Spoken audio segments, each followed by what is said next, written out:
தமிழ்நாட்டுடைய ஒரு முதலமைச்சர் வந்து சிங்கப்பெண் படை அப்படிங்கிற ஒரு படையை வந்து பார்த்தோம்னா தொடங்கி வச்சிருக்காரு.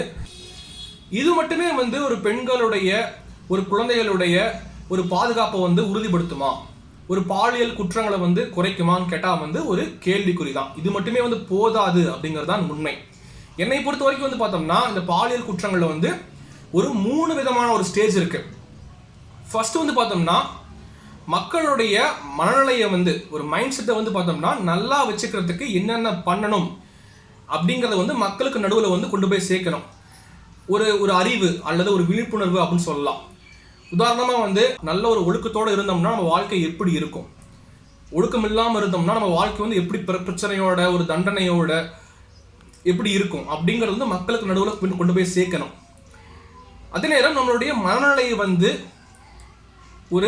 ஒரு தீங்கா ஒரு கெட்ட விதமாக மாற்றக்கூடிய விஷயங்கள் என்னென்ன, அதில் நம்ம எப்படி ஈடுபடாமல் இருக்கலாங்கிற மாதிரி வந்து பார்த்தோம்னா ஒரு விழிப்புணர்வை ஏற்படுத்தணும். உதாரணமாக ஒரு போதை பழக்கமாக இருக்கலாம், ஒரு பான் சைட்ஸ் அப்படின்னு சொல்லக்கூடிய ஒரு ஆபாச வலைதளங்களில் வரக்கூடிய ஒரு வீடியோஸாக இருக்கலாம், அல்லது சில சினிமாக்கள் கூட சொல்லலாம். அந்த மாதிரி வந்து இருக்கு. தேவையில்லாத ஒரு எண்ணங்களை எப்படி கொண்டு போகுது மக்களுக்கு, மனநிலை எப்படி கெடுக்குது அப்படிங்கிற மாதிரி விஷயங்கள் எல்லாத்தையுமே நம்ம வந்து பார்த்தோம்னா மக்களுக்கு நடுவில் கொண்டு போய் சேர்க்கணும். இது ஃபர்ஸ்ட் விஷயம். சப்போஸ் நம்மளுடைய மனநிலை வந்து சரியில்லாமல் போச்சு அப்படின்னா, அதாவது ஒரு பாலியல் குற்றங்கள் செய்யணும் அப்படிங்கிற மாதிரி நமக்கு தோணுது அப்படின்னா, அந்த இடத்துல வந்து ஒரு மருத்துவர்கள் இருப்பாங்க இல்லையா, அந்த மாதிரி ஒரு மனநல மருத்துவராக இருக்கட்டும் அல்லது வந்து ஒரு பாலியல் ரீதியான மருத்துவராக இருக்கட்டும், அவங்கள போய் அணுகிற மாதிரி ஒரு சூழ்நிலை இந்த ஒரு சமூகத்தில் வந்து இருக்கணும்.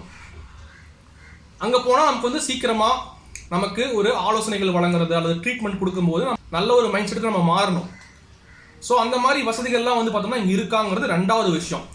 சப்போஸ் இது எல்லாமே தாண்டி நமக்கு வந்து அறிவும் கொடுத்தாங்க, விழிப்புணர்வும் கொடுத்தாங்க, அப்பயும் நம்ம மாறல. அடுத்து வந்து நமக்கு வந்து ஒரு மருத்துவ வசதி கொடுத்தாங்க, அப்பயும் நம்ம வந்து மாறல. நாம் வந்து ஒரு பாலியல் ரீதியான ஒரு குற்றம் பண்ணலாங்கிற மாதிரி நம்ம வந்து கடைசி ஸ்டேஜுக்கு நம்ம போகிறோம். அப்போ வந்து நமக்கு இதை பண்ண முடியாது அப்படிங்கிற மாதிரி ஒரு பயத்தை ஏற்படுத்துறது, ப்ளஸ் வந்து பண்ண நம்ம ட்ரை பண்ணும் பொழுது நம்மளை தடுக்கிறதுக்கு. சப்போஸ் நம்ம எல்லாத்தையும் தாண்டி நம்ம வந்து ஒரு குற்றம் பண்ணிட்டோம், பாலியல் ரீதியான ஒரு குற்றம் பண்ணிட்டோம் அப்படின்னா அந்த இடத்துல சட்ட ரீதியாக வந்து ஒரு தண்டனை வாங்கி தரது. அதுதான் வந்து பார்த்தோம்னா இந்த சிங்கப்பெண் படை மாதிரி இருக்கக்கூடிய ஒரு படைகளுடைய ஒரு வேலை. இது 3வது ஸ்டேஜ் தான். ஆனால் அதுக்கு முன்னாடி இருக்கிற ஒரு 2 ஸ்டேஜ் நம்ம எப்பயுமே வந்து ரொம்ப மறந்துடுறோம். அதுக்கு நம்ம வந்து ஒரு நல்ல ஒரு திட்டங்களை வந்து கொண்டு வந்து நம்ம மக்கள் நடுவில் கொண்டு போனால் தான் வந்து பார்த்தோம்னா இது வந்து குறைக்கிறதுக்கான ஒரு வழியாக முழுமையாக இருக்கும்னு நான் நினைக்கிறேன். நீங்கள் என்ன நினைக்கிறீங்க அப்படிங்கிறத கமெண்ட் செக்ஷனில் சொல்லுங்கள். தேங்க்யூ.